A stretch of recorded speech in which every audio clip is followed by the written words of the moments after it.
John, hey, congratulations for Emily the Criminal. Thanks, man. I appreciate that.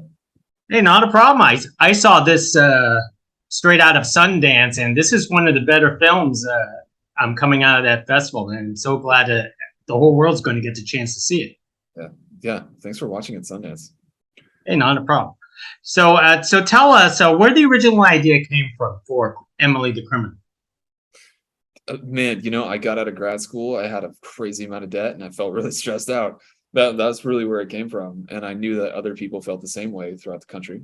And I wanted to make a movie that kind of honored, what that feels like to go through that fear so early in your life. That's where it came from, in a nutshell.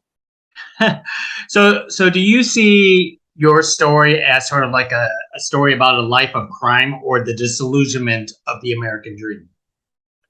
Uh, all the above. Where do you draw the line? I mean, I think ultimately it's kind of a coming of age story.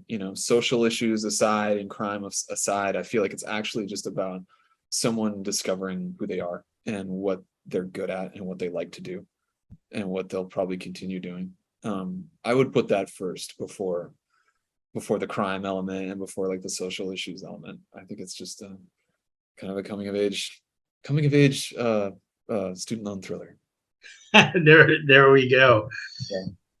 How much research did you get into in the idea of credit card fraud, or how did you research this? I did a lot. I mean, I wanted it to be really granular and really specific. I wanted audience to immediately feel like, oh, this must be a real thing, and it is a real thing. So I spoke to a couple of people who I can't name in this interview, and a lot of those people, and then I was like watching a lot of YouTube videos like on how it's done and who does it, and I'm probably on like an FBI watch list right now because of all this stuff. So I really was determined to get all those details correct, and for better or for worse, I think we got it. I know. I'm actually astonished. I have no idea there was like a machine that could actually produce these Yeah. credit cards. How did you replicate that? How did we replicate The like the process? machines. Yeah. We just bought the machines. I mean, the Oh, machines themselves aren't illegal. You can just get them. That's the crazy thing about this. It's incredibly accessible for all people. I'm not encouraging you to do it. I'm just saying it's kind of, well, strange. We just got on Amazon and you can order the whole everything you need from a card skimmer to an embosser to blank credit cards. You can order off of Amazon.com, and that's exactly what we did. In fact, the prop master whose job it was to purchase all this stuff finally came to us and was like, I can't buy any more of this stuff. Someone else is going to have to do it because I'm definitely on some kind of watch list right now. We're like, okay, we'll trade that off. oh, most excellent.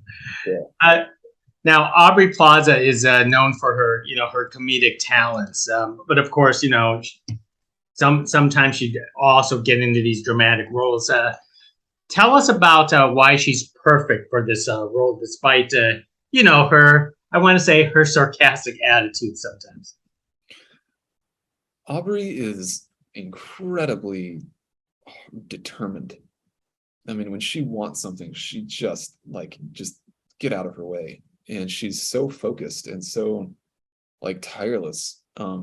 There's a lot of her that I felt inspired by, and I felt like we should kind of lean into that and let some of her qualities inform the character a little bit. She's also just not scared. I can't even put words, like she is just not afraid. She just goes for things that other people are think twice about. She just cannonballs into it. And I thought, okay, that's it. That's what we need. We need this person. I want to unleash this person on the story and on the audience. And she's the perfect one for it. Most excellent. And John, I understand this is your feature film directorial debut. I mean, how was that experience overall for yourself? Oh, it's great, man. Long time coming. I've been trying so hard to get a movie made. You don't even know how long, like my whole life it feels like. And I've made a million short films and little documentaries and commercials and music videos. I mean, I'm no stranger to directing things, but never a feature. So what was the experience like?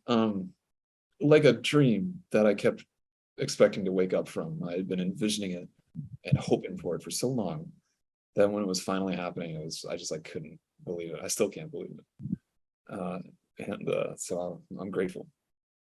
One last thing. Did you have to borrow those vehicles that you had to use in the movie someplace? And were you afraid to damage them? Oh man, yeah, those cars were insane. By the way, that's a really rare kind of Audi that someone told me the horsepower is like it's 800 horsepower, something insane. And I was in the back seat of it during some of the chases, and it's like being on a rocket ship. It's the most bonkers thing. So yeah, I was a little nervous that we were going to wreck like $120,000 car, and in which case I would just run and just never. People would be like, "Where'd the director go?" Luckily, that didn't happen. Well, hopefully that doesn't inspire John the Criminal as a sequel or anything like that. Yeah, it's still, yeah, you might still see that one. The night is young. Well, excellent, John. Hey, thank you very much for speaking to us, and congratulations once again for Emily the Criminal. Thank you, Gig. Thanks for the kind words, and thanks for watching. Thank you. Appreciate it.